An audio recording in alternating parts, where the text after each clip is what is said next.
Brokerage firm सीएलएसई ने Tata group की company Tata Motors commercial vehicles पर कवरेज की शुरुआत की है। ब्रोकरेज ने इस शेयर को आउट ऑफ परफॉर्म की रेटिंग दी है और इसके लिए 673 रुपए का टारगेट प्राइस तय किया है। ये इसके शेयरों में मौजूदा स्तर से करीब 37% की संभावित तेजी का अनुमान है। ये कंपनी टाटा मोटर्स के डीमर्जर के बाद बनी थी। सीएलएसए का मानना है कि कंपनी के लिए हालात अनुकूल होते दिख रहे हैं और सितारे एक साथ आ रहे हैं।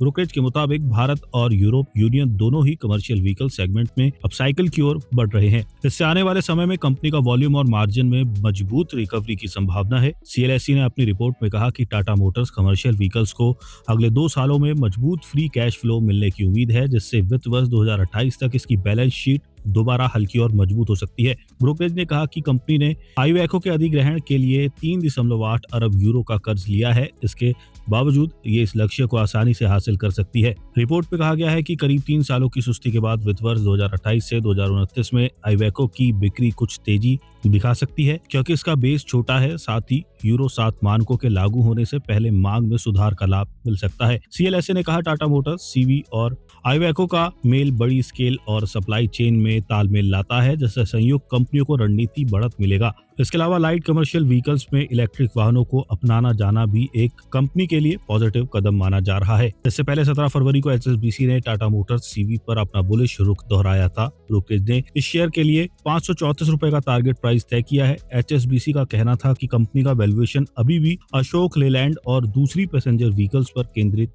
कंपनियों की तुलना में डिस्काउंट पर है। बाकी एनालिस्ट के बीच भी शेयर को लेकर पॉजिटिविटी है। कंपनी को कवर करने वाले 24 एनालिस्ट में से किसी ने भी सेल की रेटिंग नहीं दी है। 21 एनालिस्ट ने इस शेयर को बाय करने और 3 ने होल्ड करने की सलाह दी है। टाटा मोटर्स सीवी के शेयर गुरुवार को 2.4% की बढ़त के साथ 491.35 रुपए के स्तर पर बंद हुए थे।